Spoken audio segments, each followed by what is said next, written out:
Alright, in this speech video demonstration, I'll be showing you guys how to tune a guitar properly if you don't know how. My voice is a little sick, so we'll see. So tuning your guitar is very important to have a good sound, and it's the first step in getting better and learning. And you can't get very far if you don't have a properly tuned guitar. So I'll start off by telling you what you need. You need a guitar. You need any works. And then you need a tuner. This one, it's a little clip-on one. It's battery operated. Button. You can get standalone ones from online. You can get apps on your phone. There's one I got on my phone. It's called Soundcore Set, I'm pretty sure. Any works fine.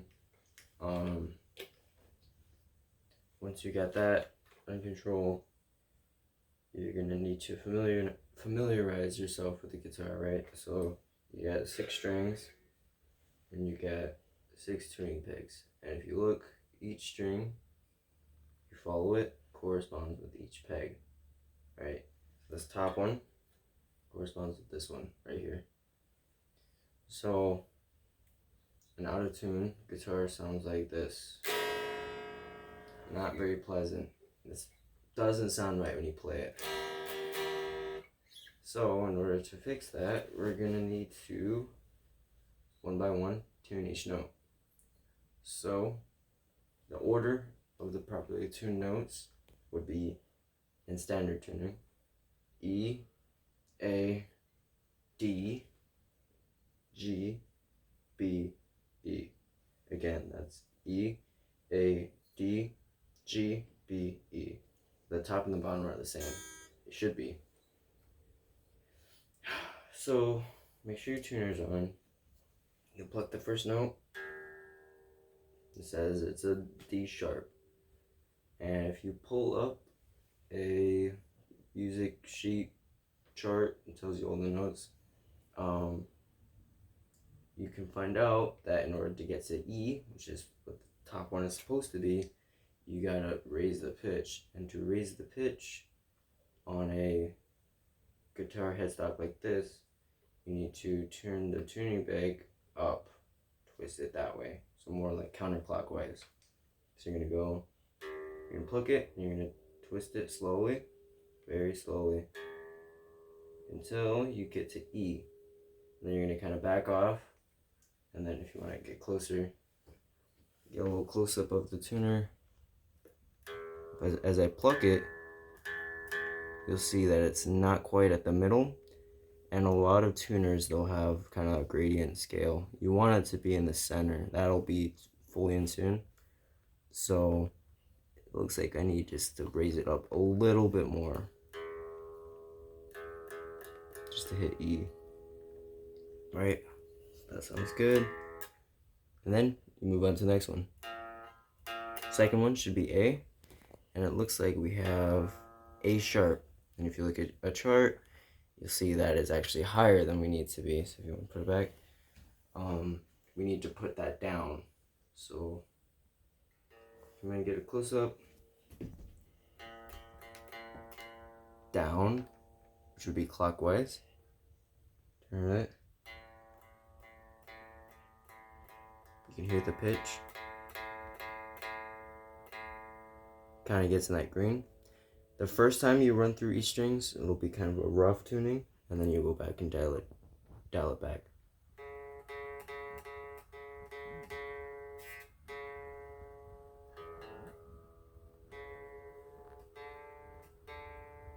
This third one should be D, and then you turn it more, hit D,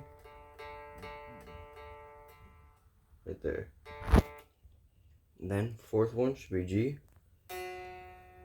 F sharp should raise the pitch to make it G. More.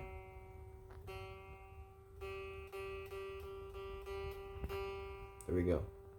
Hit G. Then next one B.